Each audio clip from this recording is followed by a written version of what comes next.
Remember a while back when I put out a video showing you proof that they unearthed an Egyptian temple while they were building a dam in Tennessee? That video got over 2 million views, and so many of you came to me afterwards looking for a follow-up.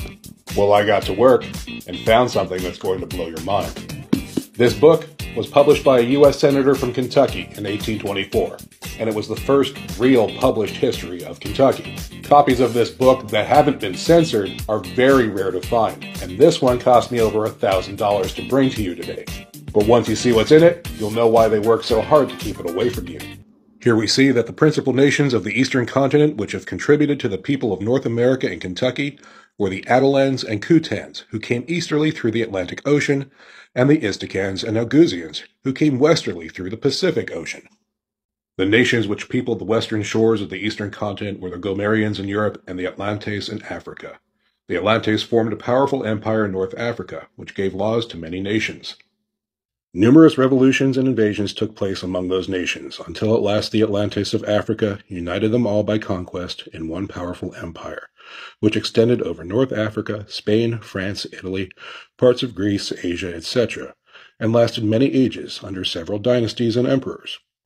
It was during the splendor of this empire that America was discovered by some bold navigators who were led by the trade winds to the West Indies, in a few days from the Atlantic Islands. They called them the Antilla Islands, which meant before the land, and America was called Atala, or the Great Atlantes. He goes into great depth about these colonies, the different people. That study was concluded in 1964, and it was published. And I was still working in the war room at that time. I had access to this document. I had a chance to read it.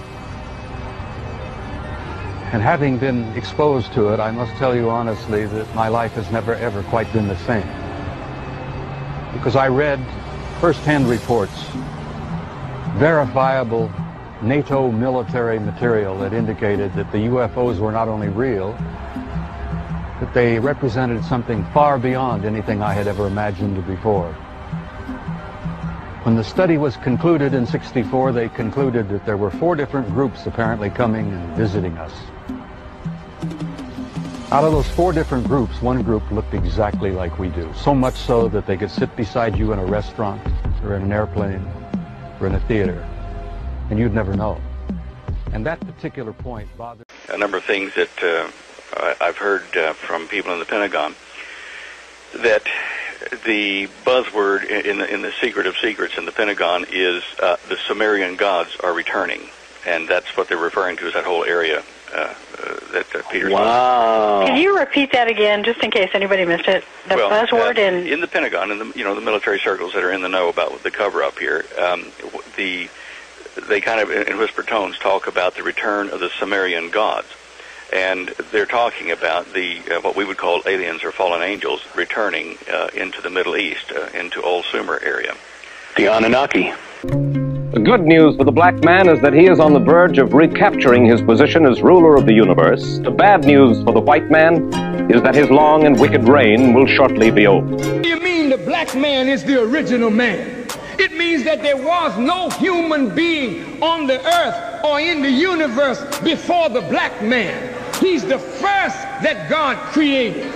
Talk to me. Is that racism? No, it's actual facts. The black man is first. We are the father of civilization. You can't find any civilization that existed that predates the civilization of the black man. That's historical fact, biological fact. Anthropological fact says that a scholar by the name of Leakey went looking for the origin of man. Where did he go? Africa. He found the bones of a man called Zinjanthropus. See, when they find the bones, they want to hide who it is. They could have just come out and said black man. But they used the word Zinj. In Swahili, I think means black. Anthropus means man. Zinjanthropus. Let's say you a god, right?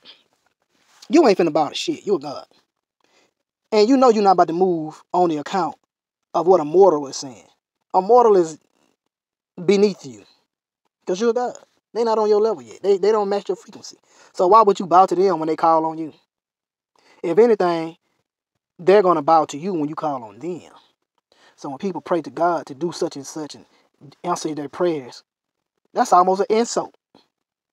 to the God. You see, truth is, we are the God, as Valiant Thor has made plain. And truth is, we are the magicians. This is the point of Franz Bardon making everything manifest, that which was hidden from us. This is the point of conjuring up certain entities from different dimensions, whether it be an angel, demon, fairy, whatever it may be. This is the point, because we are the ones that can call them into being. They can't call us, but we can call them, because we are the God. Hey, you right there, you listening? Alright, good. The black man is God. Yep, that's right, you heard it correctly. The black man is God. Brother Joshua, you've gone too far. Nah, I ain't went far enough. The Honorable Elijah Muhammad writes in Message to the Black Man, God is a man, and we just cannot make him other than man, lest we make him an inferior one. For man's intelligence has no equal in other than man. His wisdom is infinite, capable of accomplishing anything that his brain can conceive. A spirit is subjected to us, and not we to the spirit. Let's prove it. Genesis 18:2 says Abraham saw 3 men walking, and one was the Lord. Exodus 15:3 says God is a man of war. Exodus 33:11 says God spoke to Moses face to face. But let's take a look at the Holy Quran. Holy Quran 39:67 says Allah has hands. Holy Quran 68:42 says Allah has a shin. Holy Quran 57:4 says Allah will be on a throne. What's the purpose of a throne without a body to sit on it? You gots to ask these questions, family. But let's take a look at some other religions through a more historical context. Historian of religion, and my big brother, Dr. Wesley Muhammad, also known as True Islam. Peace, God. He wrote an incredibly profound book titled The Book of God, an encyclopedia of proof that the black man is God. Oh, we got some receipts with them facts today, family. Dr. Wesley writes, the whole world at one time knew that the black man was he, through whom the Supreme all manifested himself. J.A. Rogers, in his 100 Amazing Facts About the Negro, says, nearly all the ancient gods of the old and new world were black and had woolly hair. My waves do be bussin', boy.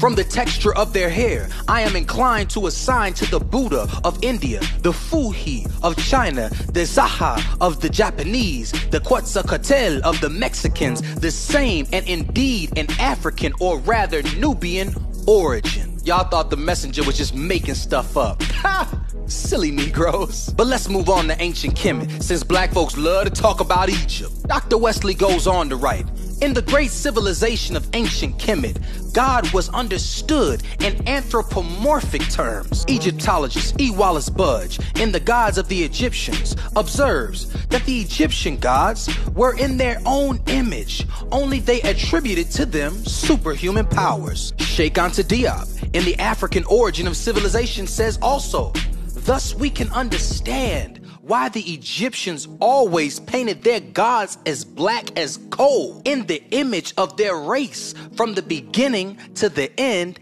of their history. Ye shall know the truth, and the truth shall most certainly make you free.